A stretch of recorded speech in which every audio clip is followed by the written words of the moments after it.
Hello friend, જય શ્રી કૃષ્ણ, જય મા મગલ. જો અહીંયા વિધુબેન તૈયાર થઈ રહ્યા છે એટલે ફાઇનલ હોય કે ક્યાંક બહાર જવાનું છે. તો એ તૈયાર થઈ ગયા પછી અમે નીકળી ગયા હતા બહાર જવા માટે, કારણ કે સાતમ આઠમની રજા હતી એટલે અમે લોકો ગયા હતા ફરવા માટે. અને આ જે જગ્યા પર અમે જઈ આવ્યા છીએ ને એ જગ્યા પર લગભગ બધા જઈ એવા જશે. તો નીકળી ગયા ને ગાડી થઈ ગઈ હતી ભૂખી, તો એને પણ થોડોક નાસ્તો કરાવી લીધો હતો, પેટ્રોલ ફૂલ કરી અને અમે નીકળી ગયા હતા આગળ. તો રસ્તામાં બેન જોઈ ગયા નાળિયેર પાણી, અને એને નાળિયેર પાણી પીવું હતું પણ નાળિયેર પાણીમાં મજા આવી નહીં. નાળિયેર પાણી હમણાં ખારાશ પડતા જ આવે છે, ખબર નહીં બધે જેવા આવે છે.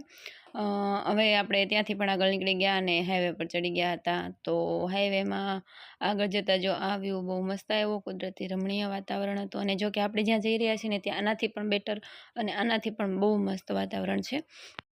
એ જગ્યા જો આ ટાઈપના વાતાવરણ માટે ફેમસ છે. તો આપણે ત્યાંથી પણ આગળ આવી અને આપણે આવી ગયા હતા તાપીના પુલ પર. અહીંયા થઈ રહ્યા હતા આપણે તાપી માતાના દર્શન.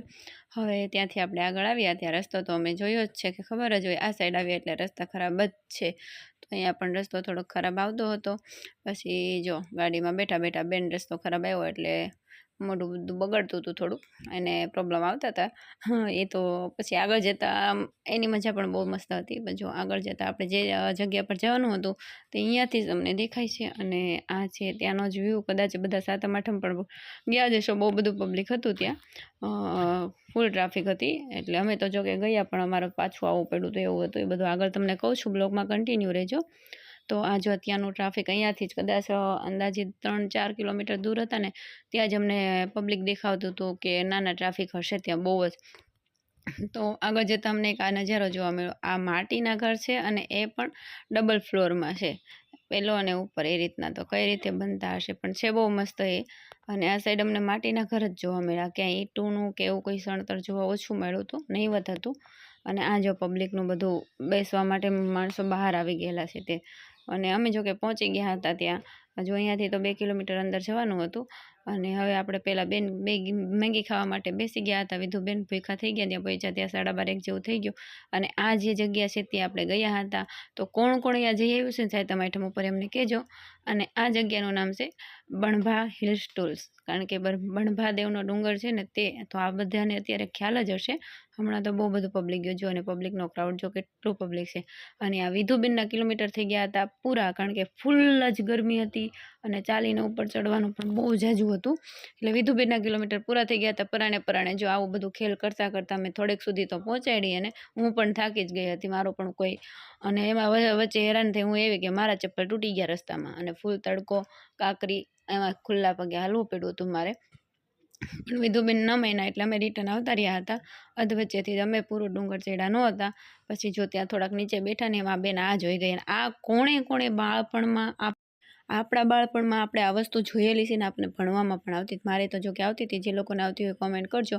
તો આ વસ્તુને તમે શું કહેતા ને એનું નામ શું આવે ને એ અમને જરા કોમેન્ટમાં કહેજો. જો આ કેટલું મસ્ત છે, ને ટચ કરો ને એટલે એની પાંદડી બધી ભેગી થઈ જાય છે. જો કેટલું ફાઇન છે, મને તો આ બહુ જ ગમતું હતું. જો કે મેં પણ રિયલમાં નામ સાંભળેલું જ હતું, મેં ક્યારેય રિયલ જોયેલું નથી.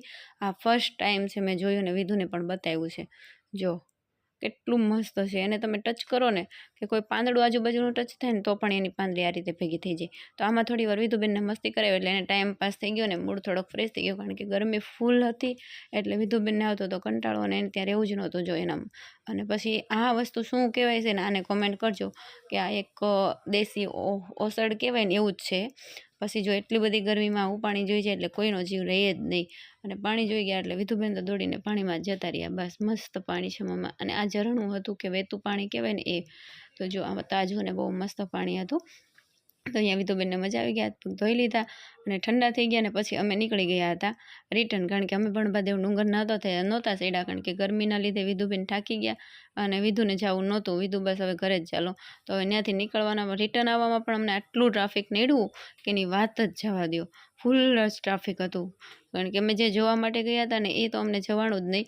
અને અમે ટ્રાફિક જોઈ અને પાછા આવતા રહ્યા. અને ફૂલ્લી ગરમી હતી એટલા માટે અમે લોકો ક્યાંય ગયા જ નથી, ઉપર ચડ્યા નથી. નેક્સ્ટ ટાઈમ જશું ત્યારે ઉપર જરૂરથી ઉપરનો વ્યૂ પણ બતાવશું, કારણ કે લગભગ તો બધા જઈ આવ્યા જ છે ત્યાં.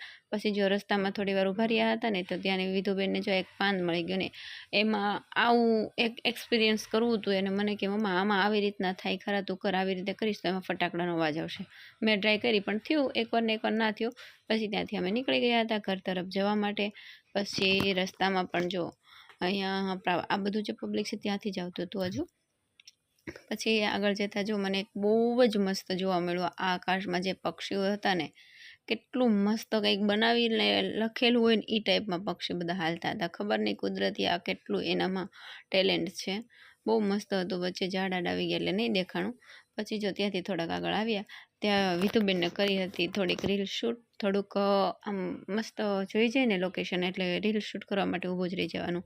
બસ પછી ફાઇનલી હવે આપણે ઘરે પહોંચવા આવ્યા હતા, તો અમે સાંજે હોટલમાં જમી અને ઘરે પહોંચી ગયા હતા. તો તમને અમારો બ્લોગ કેવો લાગ્યો તે અમને જરૂરથી કહેજો અને લાઇક, શેર અને સબસ્ક્રાઈબ જરૂરથી કરજો. બાય બાય, જય શ્રી કૃષ્ણ.